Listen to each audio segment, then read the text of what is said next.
Transparency Commission. It's been mentioned in the 2013 Constitution from 2013, but we have asked the previous government and even have asked the current government on when will this commission be established, and at the same time the commission under the Information Act has a role to play or oversee certain things within the Information Act. So what's the situation with the accountability and Transparency Commission establishment? Thank you, Vijay, again for that. So the Accountability and Transparency Commission, as you mentioned, is in 121 of the Constitution, has been there since 2013.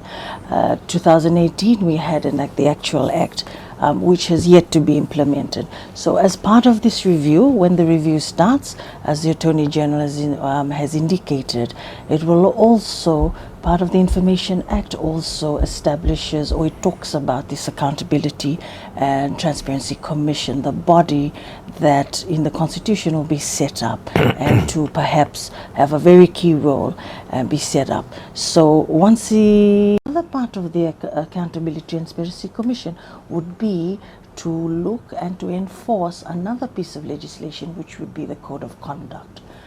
As well. So it'll have a dual function. So overall, in short, in a nutshell, once this review starts, it cannot go without looking at the formation of the body and also how it'll be set up, and also views taken on board and how best it would be, because that would be the central course of action for this. Just to quickly add a tiny global perspective. We in UNESCO, we run a survey where we are collecting data which shows to us how access to information laws are implemented all over the world. This year we received 125 responses from the member states. That means that 125 member states gave us their views, their data, their facts. And we do it since 2018, so we can already establish a trend. And we definitely, I'm not going now to go to into the details, but we definitely see that the existence, the establishment of the dedicated body which is implementing access to information law is crucial for the quality of the law is crucial for the law to function. So we are very happy that Fiji has that decision. We look forward that Fiji is putting this an extra legislative initiative or whatever that will be to give the birth to that commission. But we think in UNESCO, and we definitely see from our research, that this is an absolutely crucial moment when we talk about the implementation of the law. Just a final question, Rachel, in layman's terms, for the people who would be watching this out there, the importance of the Information Act that we have and the changes that may come. What is in it that will benefit the people who are watching, or who may be wondering, how does this affect me? Thank you, Vijay. What is in it? I think first what will be in it is when it starts, it'll give you an opportunity to come forth and share to you why you think your right is important. And why is that important? It's globally important because citizens, by virtue of being citizens of a country, and you probably heard in our last conference and 2 days before some discussion about rights, and there was a very prominent lawyer who said that, Mr. John Apted, is that our rights in our Constitution are not gifts given to us by the government. They are inherently ours. The classic access right to information, or be able to access information, is an example of that.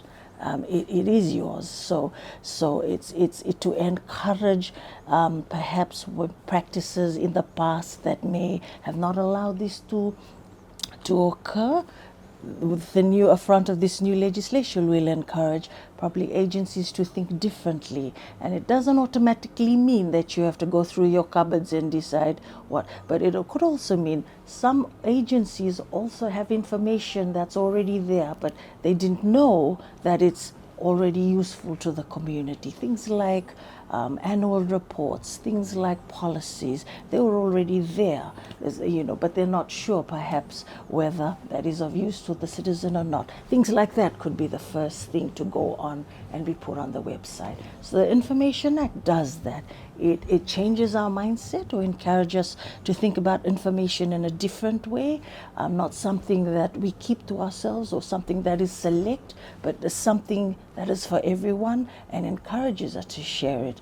And there are things that perhaps we don't give much thought to, like I said, annual reports, all those things can be easily put out as a matter. So the Information Act puts that you can make those public.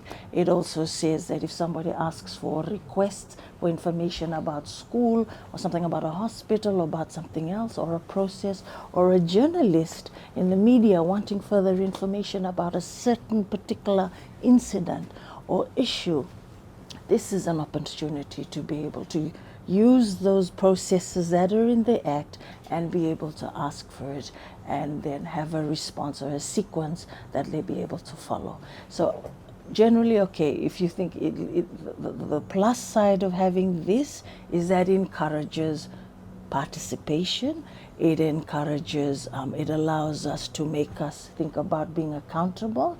If I'm working for an institution that pays me, it also means that I have a responsibility also when people come and ask information that's related to the work, I am obligated to make that known. That information doesn't belong to me per se. It's there for a particular service. So yeah, so it allows that, more about that, and it also just of course, there are pockets of information, or there are exceptions in the Act that you may not be able to access, but still, if you make the request, you will be advised. There's an obligation on the official to say why this particular thing cannot be granted or cannot be issued.